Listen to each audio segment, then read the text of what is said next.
오늘 우리에게 주시는 하나님의 귀한 말씀 로마서 7장입니다. 로마서 7장 7절에서 11절까지의 말씀. 로마서 7장 7절에서 11절입니다. 제가 가진 신약성경 247페이지, 신약성경 247페이지입니다. 다 찾으신 줄 알고 다 같이 한 목소리로 함께 봉독합니다. 시작. 그런즉 우리가 무슨 말을 하리요? 율법이냐? 그럴 수 없느니라. 율법으로 말미암지 않고는 내가 죄를 알지 못하였으니 곧 율법이 탐내지 말라 하지 아니하였다면 내가 탐심을 알지 못하였으리라. 그러나 죄가 기회를 타서 계명으로 말미암아 내 속에서 온갖 탐심을 이루었나니 이는 율법이 없으면 죄가 죽은 것임이라. 전에 율법을 깨닫지 못했을 때에는 내가 살았더니 계명의 이름에 죄는 살아나고 나는 죽었도다. 생명에 이르게 할 그 계명이 내게 대하여 도리어 사망에 이르게 하는 것이 되었도다. 죄가 기회를 타서 계명으로 말미암아 나를 속이고 그것으로 나를 죽였는지라. 아멘. 할렐루야. 아멘. 할렐루야. 아멘. 오늘도 하나님의 예비하신 귀한 은혜가 있는 줄 믿습니다. 귀한 시간 하나님의 은혜로 새롭게 되시고 하나님의 귀한 말씀 가운데 힘을 얻고 변화받는 귀한 시간 되실 간절히 축원합니다. 다 같이 믿음으로 선포하겠습니다. 다 잘 되고 있습니다. 하나님께서 하십니다. 시작. 다 잘 되고 있습니다. 하나님께서 하십니다. 아멘. 다시 한번 믿음으로 선포합니다. 다 잘 되고 있습니다. 예수로 충만합시다. 시작. 다 잘 되고 있습니다. 예수로 충만합시다. 아멘. 오늘도 귀한 예배 가운데 성령으로 충만하여져서 예수로 충만한 복된 예배가 되기를 간절히 축원합니다. 여리고 집회 7주 마치고 또 특세 이렇게 감당하다 보니까 제가 목이 웬만하면 안 쉬는데 목이 쉬어서 돌아오지를 않습니다. 네, 우리 성도님들도 좀 목이 쉬었으면 좋겠는데 기도를 많이 회복하셨으면 좋겠어요. 네, 오늘은 귀한 시간 귀한 말씀을 통하여서 죄는 살아나고 나는 죽었도다. 죄는 살아나고 나는 죽었도다 라는 제목으로 하나님의 귀한 말씀 함께 나누고자 합니다. 요 근래 현대인들의 정신건강을 해치는 주요 원인에 대해서 많은 학자들은 입을 모아 말하기를 SNS가 그 원인이다 이렇게 말합니다. 소셜 네트워크 서비스 혹은 소셜 네트워킹 시스템의 약자로 SNS는 각종 지식과 정보의 홍수 속에서 많은 이들에게 유익한 정보와 삶을 도전하는 기능을 감당하고 있습니다. 문제는 이 세상의 완악함이 SNS의 범람함으로써 많은 이들에게 그것이 보여지고 비춰지므로 많은 사람들은 낙심하거나 시험에 들거나 죄악의 마음을 품게 되는데 이 SNS가 활용된다는 점인데요. 특별히 요 근래 전 세계적으로 나타나고 있는 현상 중에 하나는 상위 10%의 독식 현상입니다. 부와 명예, 권력의 상위 10%가 모든 것을 사회적으로 독식하고 있다는 이야기는 이미 많은 이 매체를 통해서 혹은 결과를 통해서 알려진 내용입니다. 그런데 이뿐만 아니라 단순히 외모와 몸매 등이 좋은 상위 10%의 사람들이 모든 것을 독차지하는 시대가 강화되고 있다는 것이 요 근래 나타나고 있는 현상입니다. 이러한 독식 현상은 SNS의 범람을 통해서 강화되는 것으로 사료됩니다. 사람들은 누군가의 크고 화려하며 쾌락적인 삶, 이미 많은 것을 이루고 성취하며 누리고 있는 삶을 SNS를 통해서 살펴보면서 그 삶을 동경하게 되고요. 그러한 삶을 살아가는 사람들을 추앙하게 됩니다.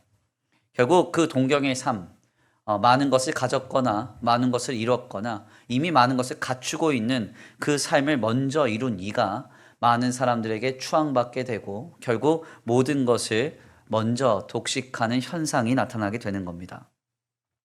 이런 일들은 젊은 세대들을 선동하여서 한 개인의 일반적이며 일상적인 삶을 가치 없게 만들고 그리고 매우 그런 삶이 별 볼 일 없다고 치부하게 만드는 그런 현상을 야기할 뿐 아니라 그들의 삶을 황폐하게 만들고 더 나아가 화려하고 쾌락적인 삶을 동경하는 이가 자신의 이상과 현실의 이격 속에서 크게 낙심하며 실망하다가 극심한 우울증에 시달리거나 거꾸로 적극적인 화려하고 쾌락적인 삶을 추구함으로써 죄와 악을 표방하거나 표출하는 일로 이어지게 됩니다. 결국 이러한 일들은 사회적으로 문제가 많이 되죠. 그래서 SNS의 범람이 젊은 세대들의 마음을 황폐하게 만들고, 그리고 마치 일상적인 삶, 아주 단순한 반복적인 삶이 가치 없는 것처럼 그 무료하며 매우 황폐하게 그 삶을 바라보는 일들이 나타나게 되는 겁니다. 그래서 올해 영국의 옥스퍼드 사전은 올해 단어를 리즈로 꼽았습니다. 우리가 흔히 리즈 시절 할 때 그 리즈는 영어 단어로 LEED라고 하는데요. 이것은 이제 지나간 전성기를 의미합니다. 그러나 올해의 단어인 이 리즈는 RIGG를 이야기해요. 이는 미국의 스트리머인 카이 세네트가 자신의 개인 방송에서 이성을 끌어당기는 성적 매력이라는 뜻으로 이 단어를 사용하면서요, 로맨틱 카리스마의 의미로서 이 단어가 공식적으로 MZ세대들을 중심으로 유행하기 시작합니다. 결국 이 리즈는 2023년을 대표하는 단어로 꼽혀지게 된 것이죠. 오늘날 젊은 세대들은 외적으로 크고 화려하며 성적인 쾌락적 삶을 동경하고 추앙합니다. 바로 여기에서 현대인들의 정신적 피폐함, 젊은이들의 우울감과 낙심함, 그리고 불안함이 고조되는 현상이 시작되는 것이죠.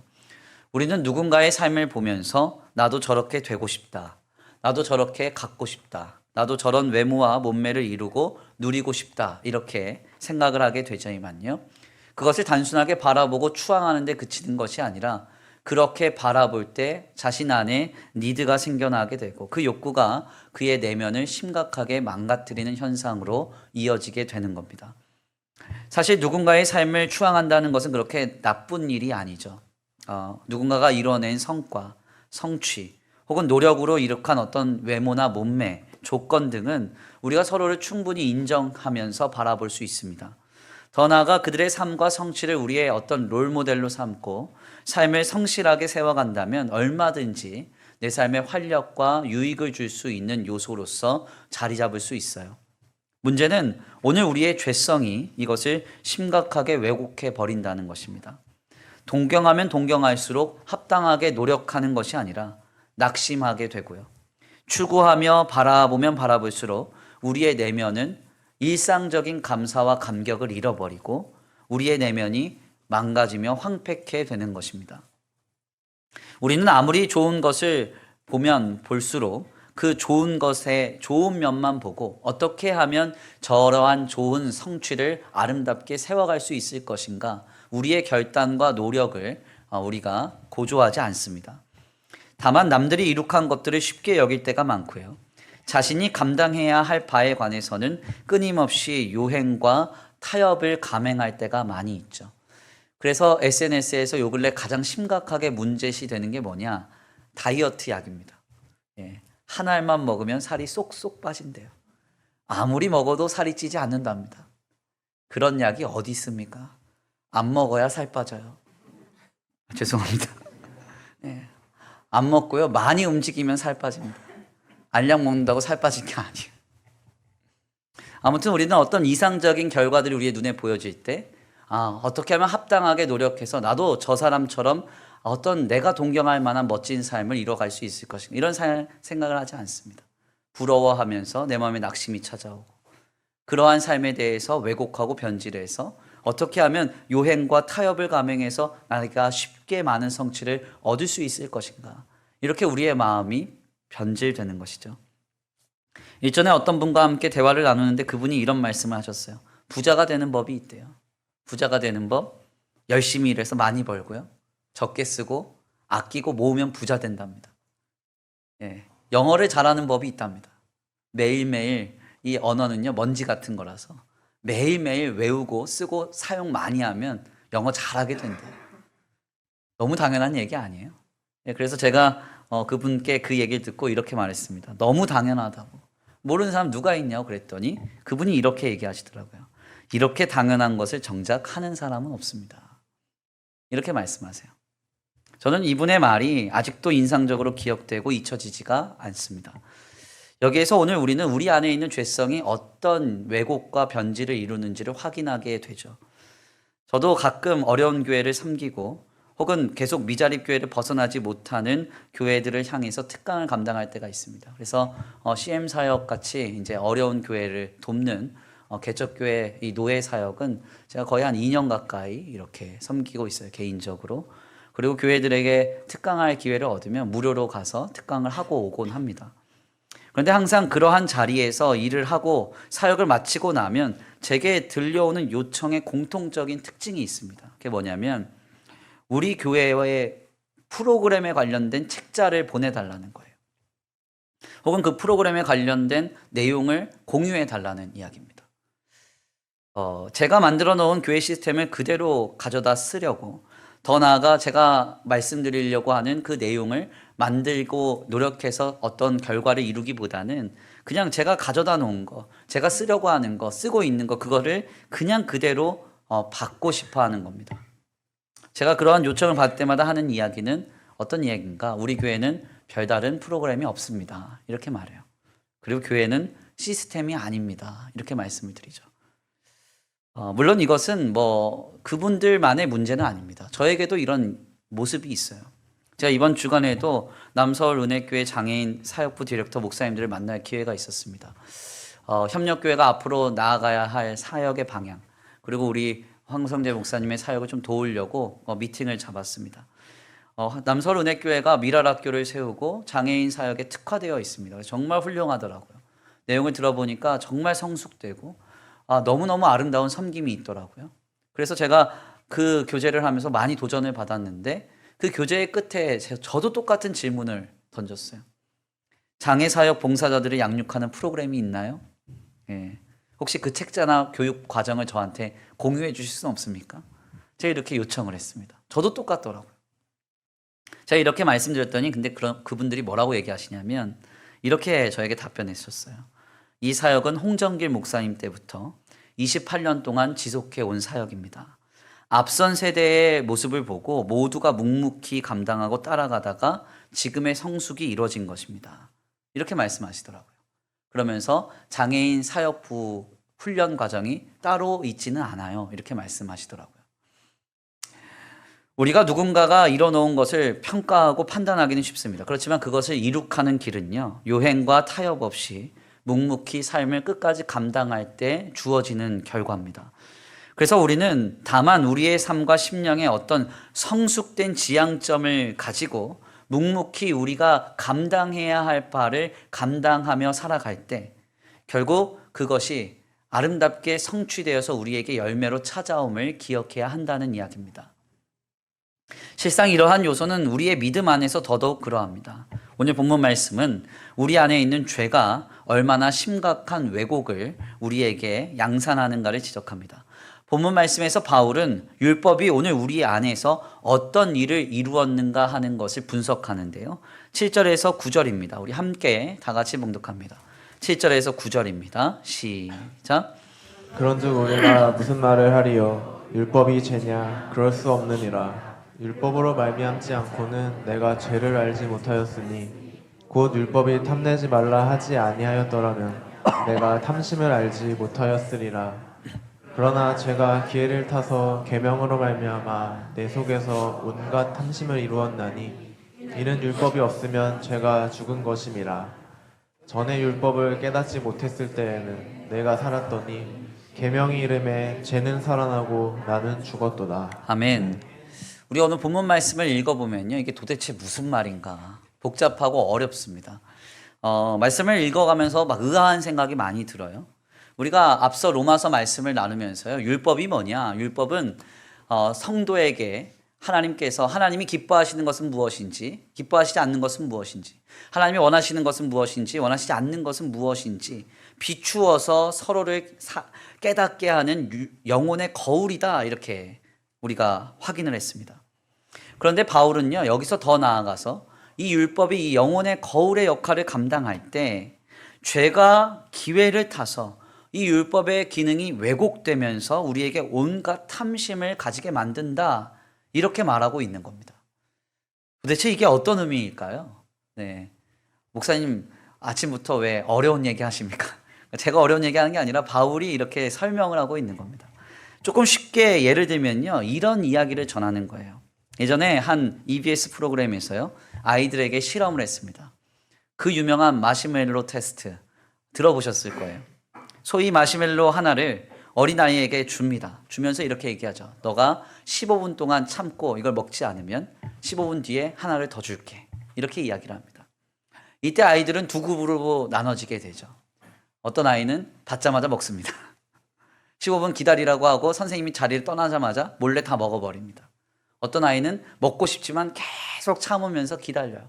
그래서 두 개를 얻습니다. 나중에 이 두 그룹을 집단화해서 연구를 해봤더니 끝까지 기다려서 두 개를 받은 아이들이 나중에 커서 대학 성적과 학업 성취도, 인생의 성과를 내는 데 있어서 훨씬 더 우월한 결과를 보였다는 이야기입니다. 이것이 그 유명한 마시멜로 실험이에요. 아이들에게 있어서 즐거움을 뒤로 미루는 훈련, 작금의 쾌락을 절제할 수 있는 능력을 키워주는 일이 얼마나 중요한 것인가. 이것을 우리에게 도전하는 실험입니다. 그런데 여기서 조금 더 우리가 이것을 틀어서 깊이 있게 좀 말씀을 통해서 다시금 새롭게 적용을 해보면요. 마시멜로에게 전혀 흥미가 없던 아이가 있었습니다. 근데 그 아이에게 엄마가 마시멜로를 손에 쥐어주고는 이거 절대 먹지 마. 이러고선 자리를 떠납니다. 그러면 이 아이가 어떻게 될까요? 마시멜로에게 아무런 감정이 없었던 아이가 엄마가 느닷없이 먹지 마, 이거 먹으면 안 돼 하고 자리를 비우니까 먹고 싶어져요. 엄마 나간 쪽으로 슬금슬금 눈치를 보더니 혀로 할짝할짝 마시멜로를 맛보기 시작하고 엄마 오나 안 오나 하다가 조금 베어 먹고 이렇게 합니다. 먹지 말라라고 했던 그 율법적 계명이 아이의 마음을 요동치게 만들기 시작하는 거예요. 우리에게도 이런 일이 있지 않습니까? 나는 전혀 생각이 없었는데 이건 해야 돼, 이건 하지 말아야 돼. 뭐 어떤 이런 것들이 우리 안에 들려지자마자 혹은 우리에게 기준이 되자마자 괜히 그 말을 지키고 싶지 않은 마음이 어겨보고 싶은 어떤 그런 심정이 생겨나는 거예요. 이게 사실은 원죄의 현장에서도 확인이 됩니다. 하와가요, 별 생각 없이 동산을 거닐고 있었어요. 에덴 동산을. 그런데 뱀이 와가지고 뭐라고 얘기해요? 하나님이 이 모든 것을 너에게 주시더냐? 그랬더니 하와가 뭐라고 말합니까? 아니다. 동산 중앙에 있는 나무와 그 과실의 열매는 먹지 말라 했다. 이렇게 말을 합니다. 계명을 대두시키죠. 그때 뱀이 하는 일이 뭐예요? 먹어도 죽지 않는다. 그리고 먹으면 하나님처럼 된다. 이렇게 하면서 그를 유혹하죠. 탐심을 불어넣어 주는 겁니다. 그러니까 우리에게 어떤 계명적 기준이 뭔가를 해야 돼, 하지 말아야 돼라는 기준이 우리 안에 생겨날 때 느닷없이 그것을 어기고 싶고 반대로 가고 싶은 어떤 죄성이 우리 안에 발현되는 것이죠. 그래서 미국의 한 교육학자가요, 성인이 되어서 가장 많은 일탈을 범하는 집단을 조사했습니다. 놀랍게도요, 보수적인 기독교 가정으로 그 결과가 나왔어요. 너무 희한하지 않아요? 보수적인 기독교 가정은 일탈하면 안 되잖아요. 부정 저지르면 안 되잖아요. 그런데 가장 많은 부정과 불의 그리고 일탈이 많았던 집단이 보수적인 기독교 가정이에요. 왜 그러냐? 무엇을 하지 마라, 무엇을 해라, 이런 기준이 너무 선명하게 강하다 보니까 여기에 대한 반향으로서 뒤에서 나쁜 짓을 더 하는 거예요. 숨어서 나쁜 짓 해보면 너무 짜릿하잖아요. 왜 저를 그렇게 보세요? 저만 그래요? 뒤에서 나쁜 짓 하면 더 짜릿하고 더 즐겁고 더 재밌는 거예요. 바울이 바로 이런 내용을 지적하는 겁니다. 9절 말씀인데요. 우리 함께 다 같이 다시 한번 봉독합니다. 9절 말씀 시작. 전에 율법을 깨닫지 못했을 때에는 내가 살았더니 계명이 이름에 죄는 살아나고 나는 죽었도다. 아멘. 내가 살아나서 계명을 깨닫게 되니까 죄가 살아나서 나를 죽음으로 몰고 간다. 이렇게 말하고 있습니다. 도대체 왜 이런 일이 생기는가? 8절 말씀이에요. 8절 말씀 함께 봉독합니다. 시작. 그러나 제가 기회를 타서 계명으로 말미암아 내 속에서 온갖 탐심을 이루었나니 이는 율법이 없으면 죄가 죽은 것입니다. 아멘. 그러나 죄가 기회를 타서 계명으로 말미암아 내 속에서 온갖 탐심을 이뤘다. 그러나 죄가 기회를 타서. 이 내용이 상당히 중요합니다. 우리가 본성적 죄인이기 때문에 시시각각 죄가 틈을 탄다는 거예요. 얼마나 우리의 마음을 그래서 왜곡시키는지 모릅니다. 결국 중요한 점은 지금 우리가 신앙에 대한 기준, 그러니까 율법적인 기준이 내 안에 선명하냐, 선명하지 않느냐. 그러니까 내가 어떤 신앙의 지식, 교리적 지식이 있어서 하나님 앞에 해야 할 것과 하지 말아야 될 것에 대한 구분이 내 안에 선명하냐, 선명하지 않느냐. 이게 중요한 게 아니라요. 이 기준에 대하여서 시시각각 내 마음에 죄성이 발현돼서 이것이 왜곡되느냐, 왜곡되지 않느냐 하는 것이 중요하다는 거예요. 우리 주변의 혹자들과 함께 이야기를 나눠보면 가끔 율법적인 선명한 기준을 가진 분들을 보게 됩니다. 명확해요. 하나님을 어떻게 섬겨야 되는지, 주님을 신앙하는 모습 어떻게 감당해야 되는지, 해야 할 것과 하지 말아야 될 것 다 알고 있고 주지하고 있습니다. 그런데 그렇게 선명한 분들의 문제가 뭐냐? 가만 보면 이게 자꾸 왜곡된다는 거예요. 자기에게 적용될 때. 어떻게 왜곡돼요? 자기 유리한 대로. 자기에게는 관대한 대로. 자기 편한 대로 이게 왜곡이 되는 겁니다. 그래서 대외적으로 볼 때는 자신이 가진 신앙의 율법적 기준은 선명합니다. 명확해요. 그런데 그 율법적 기준이 자기에게 적용될 때는 한없이 타협되거나 삶에 있어서는 왜곡되는 부분이 나타나는 것이죠. 술을 먹지 말래요. 그러면서 막 얘기를 합니다. 술이 얼마나 나쁜지. 그런데 정작 자기가 힘들고 어려우니까 뒤에서 몰래 술을 먹고. 네. 너무나도 황당한 일들. 막 이게 옳다, 저게 옳다 주장을 하지만 정작 어떤 상황에서 내일이 급해지면 내가 주장했던 바가 한없이 타협되는 거예요. 이번 주간에도 황성재 목사님과 함께 잠시 이야기 나눌 기회가 있었습니다. 이번 주에 이제 사임을 하시니까 뭔가 결자 해지를 해야 되잖아요. 같이 모여가지고 사역도 나누고 이런저런 이야기를 좀 나누면서 또 어떻게 하면 협력할 수 있을까 함께 기도도 하고 그랬어요. 특별히 이야기를 나누면서요 8, 90년대에 활동했던 목사님들의 설교 이야기를 잠깐 했습니다. 그 8, 90년대에 활동했던 목사님들 설교를 유튜브에서 들 수 있는데요. 들어보면 너무너무 은혜를 받아요. 정말 복음도 살아있고 선명하고 명쾌하게 말씀을 전하십니다. 듣다 보면 마음이 너무너무 뜨거워져요. 그런데 놀라운 사실은 제가 일일이 다 그 실명을 거론할 수는 없지만 그 황선재 목사님과 함께 나눴던 그 목사님들이 지금은 한국 교회를 망친 주범으로 평가를 받고 있다는 거예요. 너무나 황당하지 않아요? 분명 그때는 명쾌하고 선명하고 놀라울 정도였어요. 근데 왜 그렇게 됐냐는 거죠. 네. 간단하죠. 그분들이 가지고 있었던 그 선명한 신앙의 기준들에 죄가 틈을 타서 온갖 탐심을 이룬 거예요. 아멘입니까? 그래서 너무 황당했던 이야기는 뭐냐면 어떤 목사님은 영혼을 살리고 생명 살리는 일에만 집중해야 된다. 뭐 노예 활동, 뭐 총회 활동 이런 거 하면 안 된다. 아주 뭐 담대하게 막 하면서 나는 목회자로서 끝까지 영혼과 생명 살리고 성도들하고 씨름할 거다 이렇게 얘기했는데 어느 날 보니까 총회장이 되어 계셔. 그래서 왜 그러냐고 사람들이 물어봤어요. 그랬더니 그분이 하시는 얘기 시키면 어쩔 수 없다. 뭐 이런 얘기들도 있었어요. 아예 아들에게 교회를 물려주면 안 된다. 막 강하게 주장했던 분이 어느 날 보니까 교회를 세습했어요. 아들에게 물려줬어요. 사람들이 물어봤어요. 왜 물려줬냐고. 성도들이 원하면 어쩔 수 없대. 뭔가 이상하잖아요. 명과 선명했던 그 기준들에 죄가 틈을 타면 이런 일들이 벌어져요. 이것은 이분들만의 이야기가 아니죠. 의외로 이런 일들은 지금 우리 안에서 벌어지고 있습니다. 바울의 말처럼 정말 황당한 아이러니는 율법적 기준이 내 안에 선명하면 선명할수록 희한하게 더 탐심으로 왜곡되고 결실하는 경우가 많다는 거예요. 내로남불하고 후한무치하죠.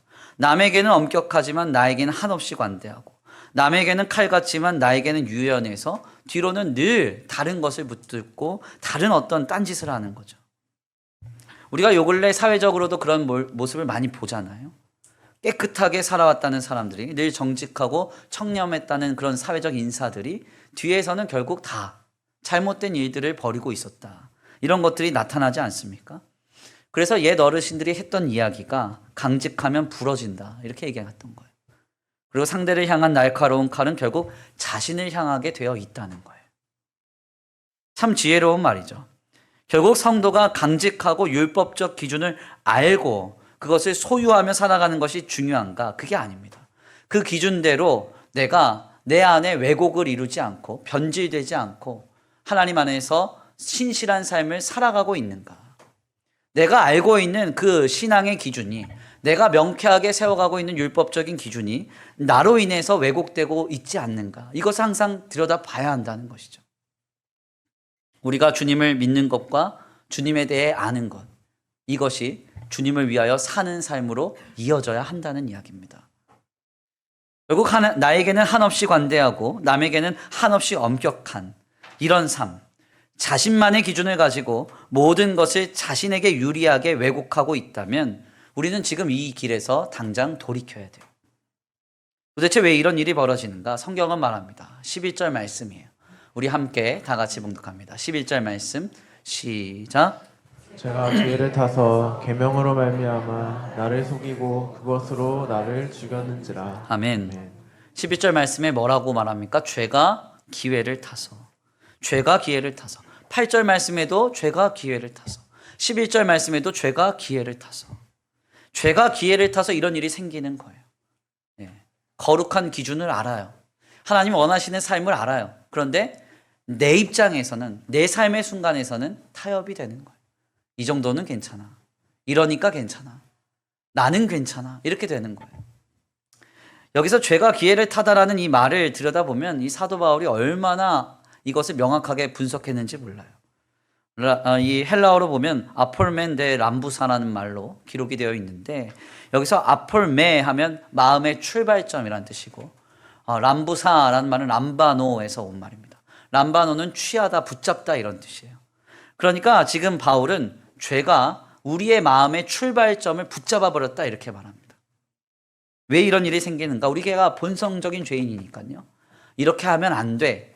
이런 거는 안 되는 거야. 이렇게 해야 돼. 이런 어떤 율법적 기준이 우리에게 딱 찾아오는 순간 내 마음의 출발점에 죄가 틈을 타서 그 출발점을 붙잡아서 내 마음에 나에게 적용할 때에는 그것이 왜곡되고 변질되게끔 만들어버리는 겁니다. 자신에게 유리한 대로 변질시키고 타협시켜서 탐심으로 나아가게 되는 것이죠. 자꾸 팔이 안으로 굽는 거예요. 그렇게 됩니다. 우리가 이러면 안 되는 거죠.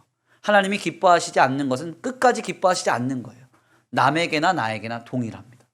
아멘. 하나님이 원하시는 것은 모든 상황에서 하나님이 원하시는 거예요. 남에게나 나에게나 똑같은 거예요. 아멘. 우리가 오늘 본문 말씀을 통해서 깨닫고 이러한 모습이 있다면 당장 그 모습에서 돌이켜야 됩니다. 그렇다면 어떻게 우리는 필연적으로 나타나는 우리 안에 있는 이 심령의 왜곡을 경계할 수 있을까? 여기에서 중요한 점은 바로 어떤 것을 기준으로 삼을 것인가 하는 것입니다. 바울이 계속 본문 말씀을 통해서 문제 삼고 있는 게 있어요. 그게 무엇인가 하냐면요, 계명, 즉 율법이 기준됨으로써 문제가 발생하고 있다는 것을 지적합니다. 무엇을 하느냐, 하지 않느냐, 무엇을 행하느냐, 행하지 않느냐, 이것 가지고 기준을 삼으니까 죄가 틈을 탄다는 거예요. 누군가를 향해서 별 마음이 없었습니다. 그런데 갑자기 목사님이 와서 목사님이 권사님 보고 이렇게 하세요, 저렇게 하세요 얘기를 합니다. 그러면 어떻게 돼요? 괜히 마음이 좀 불편해지죠. 맞는 말이라도 마음에 굉장히 불편함이 찾아와요. 저도 그래요. 저도 예전에 이제 부교육자 생활할 때 보면 제가 열심히 사역하고 있는데 괜히 선임 목사님이나 담임 목사님이 오셔서 잘하고 있는데 이거 했냐 저거 했냐 이거 해라 저거 해라 그러면 괜히 마음에 반감이 막, 나 잘하고 있는데 왜 이래, 이런 생각이 좀 들어요. 율법적인 기준은 우리에게 제시되는 순간 우리 안에서 왜곡이 생겨납니다. 특별히 신앙적인 기준은 더더욱 그래요. 누군가가 기도를 강권해서 기도를 하게 됐다. 죄가 틈을 탑니다. 기도함이 내 자랑이 되기도 하고 공로가 되기도 해요. 누군가가 기도를 강권했는데 내가 기도를 안 한다. 그러면 또 죄가 기회를 타서 내 안에 기도 강권에 대한 반감이 생기죠. 이게 오늘 우리의 한계죠. 우리의 본성이에요. 그렇다면 이걸 어떻게 해야 되느냐? 바울은요, 율법적으로 너희가 너희 자신과 남을 기준 삼지 말고 예수로 기준을 삼으라, 그렇게 말합니다. 바울은 항상 오늘 우리의 기준이 예수님이 되어야 한다고 말하고 있어요. 갈라디아서 5장 1절과 6절입니다. 우리 함께 다 같이 봉독합니다. 갈라디아서 5장 1절 그리고 6절입니다. 시작.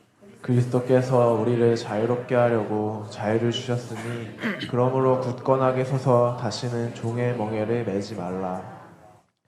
그리스도 예수 안에서는 할례나 무할례나 효력이 없으되 사랑으로서 역사하는 믿음뿐이니라. 아멘.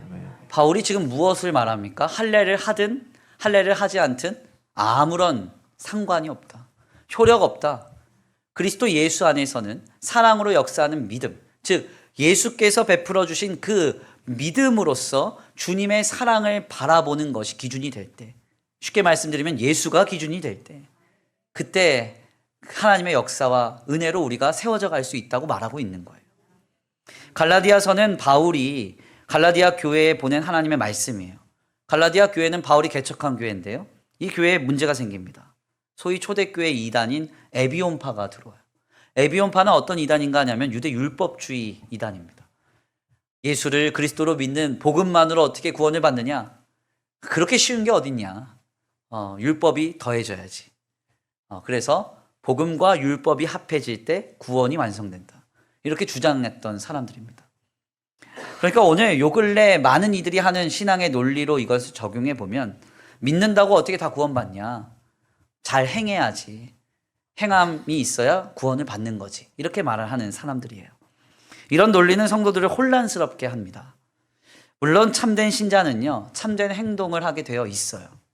그러나 이 행동은 오늘 우리의 신앙을 돕기 위한 행위가 아닙니다. 불교는요, 108배나 3000배를 통해서 자신들의 불심을 고양시키죠. 그러나 우리의 기도나 우리의 예배나 우리의 헌신은 우리의 믿음을 고취시키기 위한 행위가 아니에요. 그리스도 대신 예수님을 통해서 하나님이 나를 구원하셨어요. 죽을 수밖에 없는 이 죄인을 하나님의 자녀 삼으셨어요.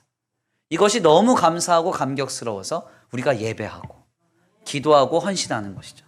그러니까 우리의 행위는 출발점 자체가 다른 겁니다. 우리 안에 나를 구원하신 예수님께 대한 감사와 감격이 흘러넘쳐서 예배하고 기도하고 행동하는 것이지, 내 신앙을 굳건하게 하자고 내가 기도하거나 율법적 행위를 감당하는 게 아니라는 이야기입니다. 결국 바울은 서신서의 서두에서 이례적으로 저주를 선포하죠. 갈라디아서 1장 7절에서 9절입니다. 우리 함께 다 같이 봉독합니다. 시작. 다른 복음은 없나니 다만 어떤 사람들이 너희를 교란하여 그리스도의 복음을 변하게 하리라. 계속 있습니다. 시작. 그러나 우리가 혹은 하늘로부터 온 천사라도 우리가 너희에게 전한 복음 외에 다른 복음을 전하면 저주를 받을지어다. 우리가 전에 말하였거니와 내가 지금 다시 말하노니 만일 누구든지 너희가 받은 것 외에 다른 복음을 전하면 저주를 받을지어다. 아멘. 바울이 지금 무슨 얘기를 합니까? 다른 복음은 없나니. 다른 복음을 전하면 저주를 받는다. 네. 아주 이례적인 선포예요. 왜? 자꾸 다른 얘기하니까. 다른 걸로 기준 삼으니까.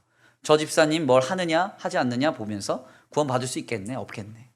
저 권사님 뭘 하느냐 하지 않느냐를 보면서 서로를 정죄하고 계속 기준 삼으니까 교회가 막 혼란스러워지니까 그런 복음 증거하면 저주받는다.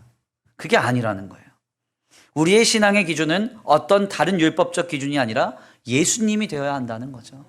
그래서 여기서 연이어지는 그 놀라운 선언이 뭡니까? 갈라디아서 2장 20절, 내가 그리스도와 함께 십자가에 못 박혔나니 그런즉 이제는 내가 사는 것이 아니요 오직 내 안에 그리스도께서 사시는 것이라. 아멘. 뭘 하느냐 하지 않느냐 이걸로 너와 나의 기준 삼지 말고 네 안에 그리스도가 기준이 되었느냐, 예수가 기준이 되었느냐, 이거 보라는 거예요. 그러므로 신자는 모든 상황 속에서 예수님을 떠올려야 합니다. 예수님으로 기준을 삼아야 돼요. 나를 구원하신 주님이시라면 이 상황 속에서 어떤 말을 하셨을까? 어떤 행동을 하셨을까? 무엇을 감당하셨을까? 예수님이라면 어떻게 하셨을까? 이렇게 생각한다면 죄가 기회를 탈 수 없습니다. 용서를 하느냐 마느냐, 헌신을 하느냐 마느냐, 사랑을 하느냐 마느냐로 기준 삼으면 죄가 기회를 타요. 그러나 나를 구원하신 예수님을 기준 삼으면 죄는 기회를 타지 않아요. 그러니까 오늘 우리가 오직 예수로 충만케 되어야 한다는 거예요. 언젠가 우리에게 은혜, 행복 등의 작사, 작곡가로 잘 알려진 송경민 목사님의 간증을 들었던 기억이 있습니다. 이분의 간증이 너무나 인상적이었어요. 이분의 삶에는 고통이 가득했습니다. 계속 고통이 이어져요. 태어날 때부터 고난이에요. 태어나자마자, 송경민 목사가 태어나자마자 아버지는 가정을 버리고 빚을 남겨주고 도망가 버립니다. 남겨진 어머니가 빚더미를 지고요. 두 아이를 키우면서 몸부림치며 살아가요. 결국 초등학교 4학년 때부터 지금에 이를 때까지 단 한 번도 아르바이트를 쉬어본 적이 없다. 그분이 그렇게 고백합니다. 저희 첫째 아이가 4학년이에요. 나가서 아르바이트 해라. 집안이 힘들다. 해야 정신 차릴 텐데. 맨날 뭐 이거 서운하다. 엄마는 이거 안 해준다. 이런 거 보면 참 마음이 답답해요. 네. 아무튼 이 목사님의 간증을 들어보면 얼마나 이 어려움이 많은지 마음이 막 시려옵니다. 사기란 사기는 다 당하고 물질의 어려움, 건강의 어려움, 실현 다 닥쳐요. 잘못한 것도 명확하지 않은데 이런 어려움이 계속 그의 삶을 쥐고 흔듭니다. 바로 이때 그의 어머니가 하신 일이 뭐냐? 새벽마다요 30분을 걸어서 새벽 기도회에 참여하시는 일이었어요. 그리고는 교회당 맨 앞자리에 앉아서 처절하게 울면서 기도만 하셨다는 거예요. 그때 이것을 보고 자라시면서 송경민 목사님이 깨달은 것은 행복은 예수 안에 있구나. 물질로 행복이 오는 게 아니라, 조건과 환경이 행복을 주는 게 아니라 예수 안에 행복이 있구나. 이것을 깨달으셨다는 거예요. 특별히 이분이요 충만이라는 곡을 만들게 된 계기를 말씀하시는데요, 자신의 곁에서 자신이 가장 신뢰하고 가장 사랑했던 분이 모든 재산을 다 가지고 도망가 버립니다. 하물며 눈앞에 있었던 지갑까지도 가지고 가버렸대요. 불과 얼마 전에 일이에요. 그런데 그때 충만이라는 곡의 가사가 눈에 확 들어오면서 하나님이 마음에 감격을 주시더라는 겁니다. 그러면서 물어보시더래요. 너는 아무것도 없어도 오직 예수만으로 충만할 수 있느냐? 물어보시더래요. 바로 이 질문에 이 송경민 목사님이 예수로 충만하겠다고 결단하고 그 예수로 충만한 삶을 소망하면서 갈망하면서 하루하루를 살아가다 보니까 갑자기 마음에 평안이 찾아오더랍니다. 그리고 경제적으로 현실적으로 어려웠던 일들을 하나하나 해결해 가시는 주님을 만나게 됐어요.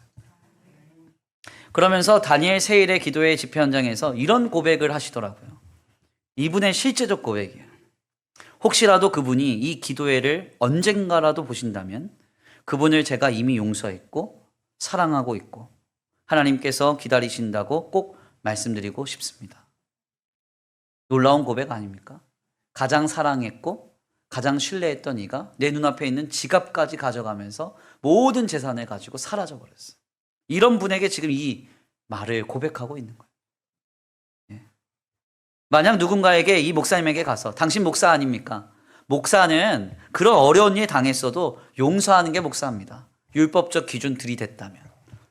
목사는 때때로는 이런 악한 것도 당해야 됩니다. 하면서 신앙적인 기준을 들이댔다면 이 목사님이 이렇게 고백할 수 있을까요? 물론 앞에서는 용서합니다 고백할 수 있었을 거예요. 그렇지만 뒤로는 다 다른 생각, 다른 일들을 했을 겁니다. 그러나 예수로 충만하니까 이 고백이 자연스럽게 공개적으로 터져나오는 거예요. 제가 이 영상을 보니까요 한 80만 명 이상이 봤더라고요. 놀랍지 않아요? 수십만 명이 보는 그 현장에서 공개적으로 자신에게 이렇게 상처 준 자를 용서한다고, 사랑한다고, 하나님도 기다리고 있다고 고백할 수 있는 그 힘은 어떤 율법적인 기준이 아니에요. 예수님이 그를 사로잡게 왔기 때문입니다. 성도는 이래야 한다, 저래야 된다, 이러면 안 되고 저러면 안 된다, 이런 기준만 내세울 게 아닙니다. 지금 우리 안에 예수가 충만하면, 우리의 삶의 모든 것이 예수님이 기준이 되면 우리 모두가 생명의 역사를 누리게 될 줄 믿습니다. 오늘 이 자리에서 성령으로 충만하여져서 예수로 충만한 우리 모두가 되길 간절히 축원합니다. 귀한 말씀의 결론을 맺겠습니다. 우리는 오늘 본문 말씀을 통해서 영혼의 거울인 율법을 비추어 볼 때마다 죄가 기회를 타서 우리를 탐심으로 넘어뜨리려 함을 발견합니다. 우리는 모두 이러한 본성적인 죄인입니다. 아무리 신앙의 선명한 기준을 가지고 있어도 속절없이 타협하고 무너져서 우리 각각의 개인에게 유리한 탐심에 이를 때가 너무나도 많습니다. 여기에서 자유한 사람 아무도 없습니다. 저도 자유하지 않습니다. 그러므로 우리는 계명의 선명한 기준을 갖는데 우리의 신앙의 목적을 가져서는 안 됩니다.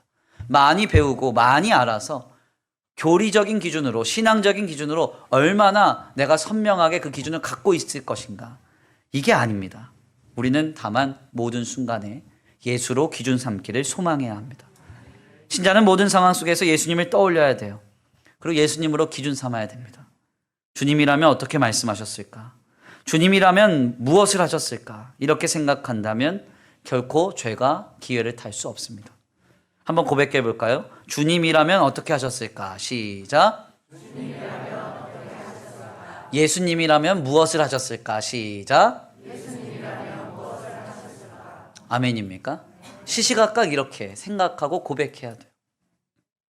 지금 예수로 충만하시길 바랍니다. 그리고 그 예수님을 기준 삼아 생각하고 말하고 행동하십시오. 다 같이 고백하겠습니다. 예수로 충만합시다. 예수로만 기준 삼읍시다. 시작. 굉장히 싫어하시면 예수로만, 담대하게 다시 한번 선명하게 고백합니다. 예수로 충만합시다. 예수로만 기준 삼읍시다. 시작. 충만합시다. 예수로만 기준 삼읍시다. 아멘. 오직 예수님이 우리의 기준이 될 때 우리가 걸어가야 할 생명의 길이 선명하게 보여지리라 믿습니다. 그 길을 걸어갈 수 있는 예수로 충만한 저와 우리 성도들 모두가 되시기를 간절히 축원합니다. 우리 이 시간 귀한 말씀 붙들고 함께 기도하겠습니다. 우리 송경규 목사님의 충만 찬양하겠습니다. 찬양의 가사를 생각하시면서 하나님, 예수로 충만하기 원합니다. 예수로 충만해서 예수로 기준 삼는 인생 되기 원합니다. 우리 다 같이 고백하며 나아가겠습니다. 무명이어도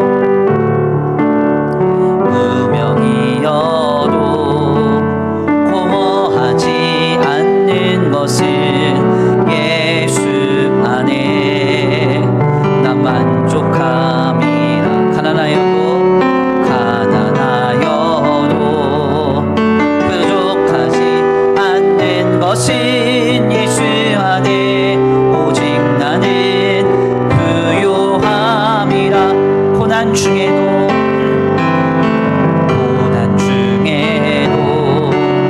견뎌낼 수 있는 것은 주의 계획 있기 때문이라. 실패하여도 일어설 수 있는 것은 예수 안에 오직 나는 승리함이라. 난 예수로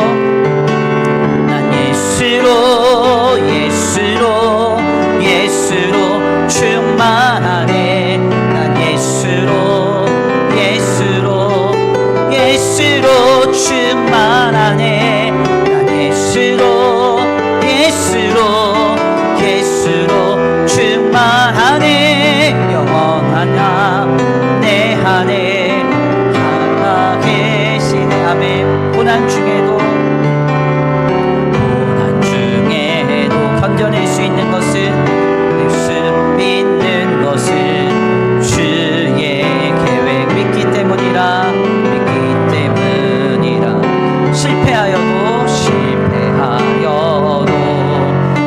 일어설 수 있는 것은 예수 안에 오직 나는 승리함이. 내 몸이 약해도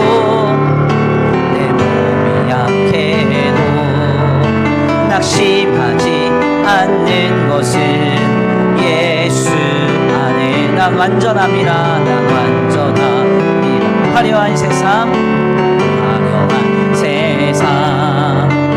부럽지 않는 것은 난 예수로 충만함이라. 난 예수로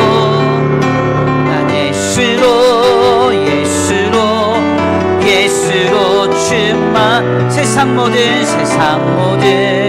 것들도 부럽지 않네. 난 예수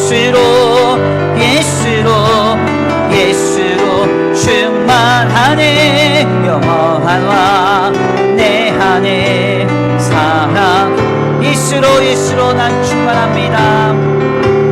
예수로 예수로 예수로 충만. 세상 모든 풍파도 세상 모든 풍파도 두렵지 않네. 난 예수로 예수로 예수로 예수로 충만하네. 영원한 왕 내 안에 살아계시.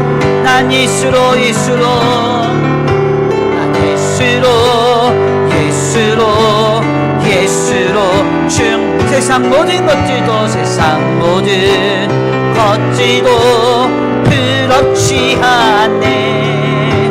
난 예수로 예수로 예수로 충만하네. 영원한 왕 내 안에 살아계. 예수로 예수로 충만합니다. 난 예수로 예수로 예수로 세상 모든 풍파도 세상 모든 풍파도 두렵지 않네. 난 예수로 예수로 예수로 충만하네. 영원한 왕 내 안에 살아. 마지막으로 두 손 높이 들고 고백합니다. 난 예수로 난 예수로 예수로 예수로 충만. 난 예수로 난 예수로 예수로 예수로 충만하네. 난 예수로 예수로 예수로 충만하네. 영원한 왕 내 안에 살아계시네. 우리 이 시간 함께 기도하기 원합니다. 하나님, 예수로 충만케 되기 원합니다. 우리는 어떤 기준으로 나 자신과 서로를 바라보고 있습니까? 율법적 기준은 시시각각 죄가 틈을 타서 남에게는 엄격하지만 나에게는 관대하고 유리한 대로 왜곡하고 변질시켜 내 안에 탐심을 이룹니다. 주님, 이러한 길에 우리가 서지 않기 원합니다. 하나님, 예수님 나를 위하여 죽으시고 다시 살아나서 승천하셔서 지금도 나를 위하여 중보하고 계시는 그 예수님을 기준으로 삼아 우리가 오늘 우리의 삶을 살아가게 하여 주시옵소서. 우리 다같이 주여 한번 부르시고 예수로 충만한 삶을 간절히 사모하며 주여 한번 부르시기도 하겠습니다. 주여 한번 부르시기도 합니다. 주여. 하나님 아버지 감사합니다. 하나님 감사합니다. 아버지, 오늘 귀한 자리에 하나님 앞에 나와 기도하며 간구하며 소원합니다. 주님, 하나님 그렇습니다. 오늘 우리가 예수로 기준 삼는 삶을 살아가기 원합니다. 나를 위하여 죽으시고 십자가에 피 흘리사 나를 살리신 주님이 승천하셔서 지금도 아버지 나를 위하여 충고하시는 주님이 아버지 내 삶의 기준이 될 때 어떻게 죄가 틈을 탈 수 있겠습니까? 아버지, 주여 율법적 기준이 내 안에 찾아올 때 아버지 끊임없이 타협되고 끊임없이 변질되어서 나를 왜곡하여 아버지 탐심을 이루게 하는 그 결과로 나아가지 않기를 원합니다. 지금 우리 가운데 역사하여 주소서. 지금 우리 가운데 임재하여 주시옵소서. 우리의 마음과 우리의 생각과 우리의 중심을 다스려 주소서. 주여 주여 주여 주여 주여 주여 주여 주여 주여. 아버지, 이 시간 예수가 기준되기 원합니다. 예수가 기준되기 원합니다. 예수가 기준되기 원합니다. 주님, 나의 마음과 나의 생각과 나의 중심이 하나님께로 향하여지기 원합니다. 주님, 이 시간 하나님께서 하실 일들이 보여지게 하시고 들려지게 하시고 경험될 수 있도록 주님 붙들어 주시옵소서. 내 삶에 아버지 무엇을 하느냐 하지 않느냐가 기준이 아니라 아버지 무엇을 아버지 주여 감당하느냐 감당하지 않느냐가 기준이 아니라 아버지 나를 구원하신 예수님께서 어떻게 하셨을까, 무엇을 말하셨을까, 무엇을 감당하셨을까를 늘 생각하며 나를 구원하신 예수님 붙들고 살아갈 수 있는 우리 믿음이 되게 하여 주시옵소서. 예수님이 기준된다면 못할 것이 무엇입니까? 안 할 것이 무엇입니까? 하지 못할 일이 무엇입니까? 주님이 기뻐하신다고 하면 예수님처럼 아버지 감사하고 감격해서 그 길을 길을 따라가게 될 주 믿사오니 주여 주여 주여 오직 예수로만 충만케 하소서. 오직 예수로만 충만케 하소서. 예수님의 아버지 붙잡고 예수로 기준 삼고 살아가게 하여 주시옵소서. 세상에 헛된 것 바라보며 헛된 것 생각하며 아버지 내 안에 있는 율법적 기준만을 고수하며 그렇게 살아가지 않게 하시고 아버지 내 삶의 방향과 초점과 기준이 예수님이 되게 하소서. 예수님이 되게 하소서. 예수님이 되게 하소서. 주님 역사하시오 믿습니다. 인도하시오 믿습니다. 함께하시오 믿습니다. 지금 우리 가운데 임재하시고 지금 역사하여 주시옵소서. 일하여 가시 주님의 기도합니다. 내 마음을 새롭게 하시 내 마음을 어루만지시 예수로 살아가게 하시 주님의 기도합니다. 지금 역사하여 주시고 인도하여 주시옵소서.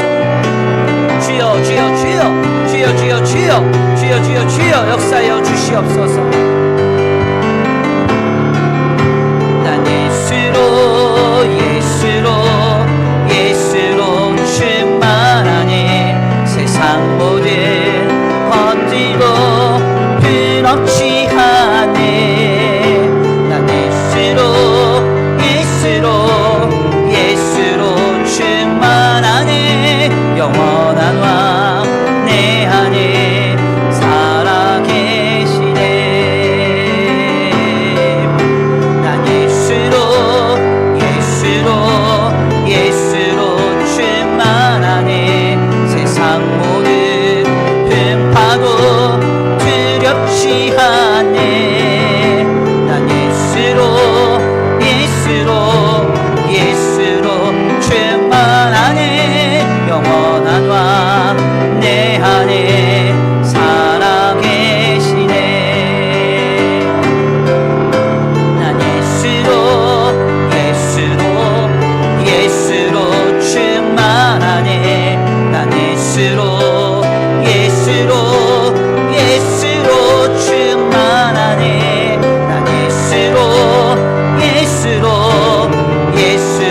충만하네. 영원한 왕 내 안에 살아계시네.